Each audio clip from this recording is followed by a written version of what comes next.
On October 2, 2025, Berkshire Hathaway agreed to buy Occidental Petroleum's chemical division, OxyChem, for $9.07 billion.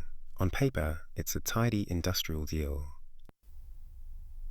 But underneath it are the last pages of one era and the opening lines of another. Warren Buffett preparing to hand the CEO baton to Greg Abel this coming January. Today we're unpacking why a $9.7 billion chemical unit matters to a $700 billion conglomerate, why investors shrugged, and what this could mean for the company that built modern value investing. Buffett's career is a string of unforgettable plays. Insurance engines, Apple stocks, and once-in-a-generation purchases. Yet for years Berkshire has been piling up cash, more than $344 billion, simply because Buffett said he couldn't find deals priced right. That's a paradox. A man famous for decisive purchases sitting on a mountain of money, waiting. He famously gets involved for any deal north of $1 billion. But as more hedge funds and aggressive bidders drove prices up, the opportunities Buffett loved dried up. So when Berkshire moves money again, the market watches, not just for the number, but for the message. So what exactly is Berkshire buying?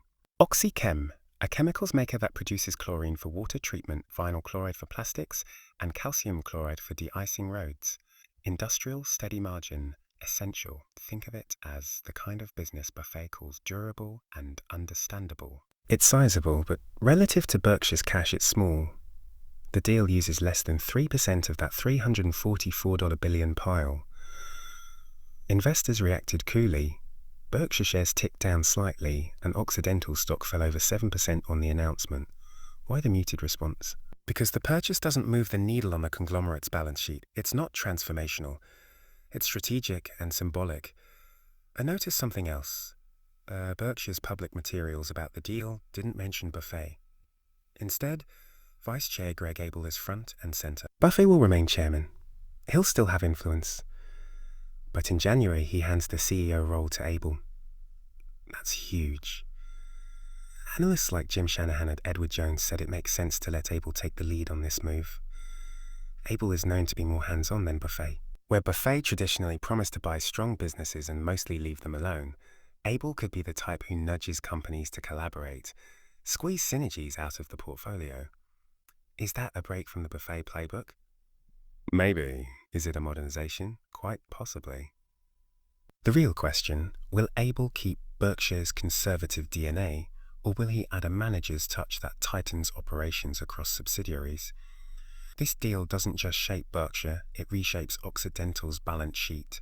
OxyChem made $213 million in pre-tax earnings last quarter, down from nearly $300 million a year earlier.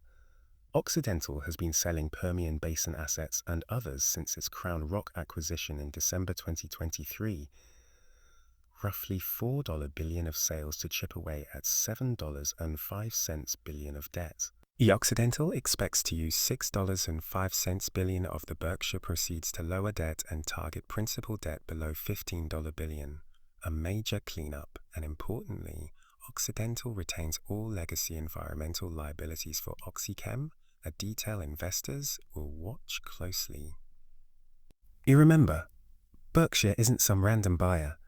It already holds more than 28% of Occidental's stock. It owns preferred shares, about $8.05 billion.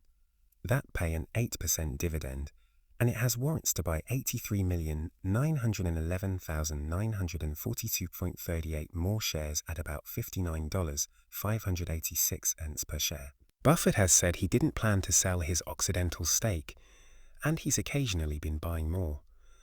This deal is part acquisition, part deeper relationship. It's capital returning to Occidental so it can right-size its balance sheet, while Berkshire folds another industrial into its sprawling portfolio. A company that, like Lubrizol in 2011, fits Buffett's taste for durable industrial cash flows. E-markets reacted with a shrug. Why? Because this isn't the headline-grabbing takeover that finally puts Berkshire's cash to work in a dramatic way. It's sensible, stable, and small relative to the company's size. But symbolism matters. If Abel orchestrated this, it could be a signal of how Berkshire will act under his leadership. Pragmatic, targeted purchases, perhaps a little more managerial involvement, and a focus on consolidating strengths. Or maybe it's simply continuing Buffett's philosophy with a new face at the helm. So what do we take from this? Berkshire bought OxyChem for $9 billion, a tidy industrial asset, a complement to Lubrizol, and a small use of a massive cash stockpile. Occidental gets the cash it needs to cut debts. And perhaps more importantly, the deal shows us a quiet passing of the torch. Buffett starting to step back from daily deal-making, Greg Abel stepping into the spotlight. But this could be the last big splash credited to Buffett, or just the first big move in a new playbook. Either way, it's one of those moments that looks unremarkable at first glance, and reveals its meaning only with time. If you enjoyed this breakdown, hit like and subscribe. I do deep dives like this every week. But before you go, I want to hear your take. Do you think this is Warren Buffett's final great deal, or is it the opening move of Greg Abel's Berkshire, a company that will be more hands-on and consolidation-minded? Tell me which side you're on.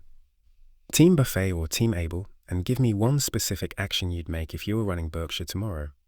The most thoughtful reply will get pinned. Thanks for watching. I'll be tracking this story as it closes in Q4 of this year. See you in the next video. Fish you.